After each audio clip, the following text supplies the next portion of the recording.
Hi and welcome to Gamers Web and Bots. Today we're going to take a look at Last Days Zombie Apocalypse, a game of survival horror from Osprey Games, written by Ash Barker. Right, this game's been out for a wee while now. This is the second iteration of the game. The first game I don't think actually made publication, but Ash is well known on YouTube. He runs Guerrilla Miniatures and is an amazing guy. His tutorials are fantastic, and this game allows you to play a zombie horror game using what miniatures you have at hand, and it's also a game which allows you to build a narrative rather than just play a bog standard game. You can actually build a narrative campaign and you'll invest in your characters.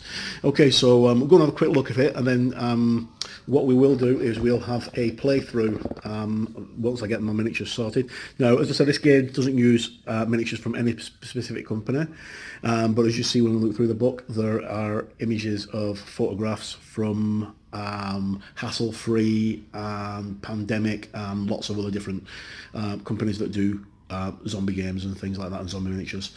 Like Studio Miniatures do some amazing range of monsters and zombies, and things like Zombie Elvis and Zombie Chickens and what have you. They're all fantastic. Zombie Star Trek Away Team, which is really, really cool. But we'll just get stuck into it. Okay, so there's the cover. The game's written by one person and the artwork is by one person, so I'll credit those as soon as we see them. Right, so okie dokie. So you've got a forward, and this is just about Ash talking about playing the game. The artwork is pretty good all the way through. The artwork's very good. And first of all, I'm just going to actually credit this artist, because I don't want to not credit the artist, if I can help it. I did see it, but it's vanished. Oh, well, I'll find it in a moment and credit it. Okay, so you've got your general concepts of the game, how to do roll-offs and tests, measurements, the usual thing, model highs view. As you can see, we've got some die-cast vehicles that have just been, well, I don't even think they've been painted up. They just look perfect in the game. They might have had a quick wash on them. But Ash has done all the photography as well as the game itself. You've got your characteristics for your game. So, like a lot of other games, this game uses, horror games I should say, this game uses an ability tracker. So we have here, you have action points, then you have close quarters combat, you have firearms, strength, endurance, damage capacity, how many wounds you can take, and then you have your courage and your intelligence. Right, so that's just basically a neutral survivor and a revenant zombie. Now, there's different kinds of survivors in the game. You have got the choice of choosing whether you want to be a selfish person, you want to be trained or disciplined, or you want to be selfless. And depending on which character you take, which characteristic you choose, depends on how you play the game. Selfless characters are most likely to selfless characters are most likely to actually put themselves in harm's way of so other people don't get hurt, whereas a selfish character is more likely to push somebody in front of a zombie to make sure they get hurt so they can get away. Each style of play is different, and it seems quite good from what I've read so far. Okay, so just a bit on preparing to play, creating your group. So you choose a leader, and as I say, you've got everyday hero who's selfless, then you've got the mercenary thug who's selfish, and then you've got the professional who's trained. Right, then more artwork going through. How to assemble your characters, character types. So you've got a cop, a crony, a dog. Dog's neutral. Dogs won't have any affiliation. They'll just bark and eat things. Now, dogs actually are quite good in the game, but they're also quite bad because they attract a lot of noise. So firefighter, good gang member, good Samaritan, goon, kid, rescue worker, surge, soldier, more artwork, survivalist, survivor, SWAT, and tough guy. Those are just the sample ones. Now, I think there are more on Ash's website. I know there are definitely quite a few different classes on the Facebook group, which the link will be down here somewhere. Equipment. Right, so this is just a quick look through how to set up and play the game. Again, more brilliant artwork, and the miniatures photography is fantastic. The miniatures are all painted really, really well. Playing the game. Now, your average game itself, I think it's 5 or 6 turns it lasts. The more noise you make, the more zombies appear, the harder it gets. Now, I was chatting with one of my pals the other day.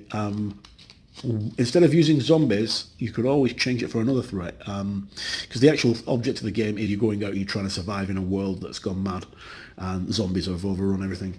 But you could use anything instead of zombies. You could use aliens, you know. So if you happen to be like me and you've got absolutely loads of Mars Attacks miniatures, you know, use those. Okay, so obviously just tweak the rules slightly. So moving off the table, if you move off the table, that's you out of the game, I think. Yeah, unless stated otherwise by the encounter characters may leave the table blood during their movement phase. Oh, they can leave. All right, but I think that's them leaving the game. Okay, so again, more awesome artwork, and it's really well laid out. The guys at Osprey really do know how to lay out artwork, and all the text is all quite open. You know, you can actually read it. It's all very clear. It's not jumbled. Right. So here we have one of Ash's gangs. There's his dog. That's one of the hassle-free miniatures. They're fantastic. I've got those, and I got the Scooby Gang, who will be making an appearance when we play. And then more excellent artwork. Now the thing is that this is from Osprey. Osprey are world renowned for their art in their games. It's always very, very high standard, whether it's fantasy or historical. So weapons, equipment and perks, refugee perks even. You have to forgive me, it's been a very long week, I'm very tired. And there's the dog again. Okay, so this is just basically a quick run through the game itself, so you can have a look. There's campaign rules. Now it comes in at, I think it's 95 pages, I think it is, something like that, 96 pages. I'll get to the end in a moment, you'll find out. Okay, supplies, signing jobs, zombie attacks. So you've got the rules for literally everything. So building your settlements up, encounters, they're all basically scenarios. Rescue with more amazing artwork. There we go. And acknowledgements and fights, right. Okay, so Arthur Asa is the artist. And Ash and Adam Rogers, Austin Thompson and Joe Borowiecki did the terrain, and Ash did all the photography. Miniatures are hassle-free, Ratham and Studio Miniatures and Hammercast. Building kits, Death Ray Design, Blacksite Studios, MC Studios, Demos, Laser Cut Designs, and the gaming mats by Urban Mats and Game Mat EU. Now, I think there might actually be some TT Combat buildings in there as well, but I'm not sure. It did look like it. Okay, so here's your character and your refuge cards. So your character roster, and then that's your group and refuge. So when you build your settlement, that's the end. And there's the back. Okay, Last Days of Zombie Apocalypse is a skirmish miniature game of survival horror. It pits players against each other in a nightmarish near future where the dead have returned to life and are feasting on the living. Build your own faction representing desperate civilians, military personnel and hardened survivors, and explore, scavenge and fight to survive another day. Rival gangs are the only one of the dangers you face. Mindless zombies wander the streets driven by insatiable hunger and drawn by the sound of combat. A group's ability to scavenge is vital to their combat ability, and you must ensure that it has the resources to survive in this hostile world. Varied scenarios and campaigns allow you to develop your gang, gain experience and recruit new survivors to build your strength or replace the inevitable casualties of a zombie apocalypse. And the end is definitely niggy or nigh. Okay, so that's a quick look at Last Days of Zombie Apocalypse by Ash Barker. This is available from Osprey Publishing. The link for the website will be again down here. And as always, I've been Mark, and this has been Gamers Web. By gamers, for gamers.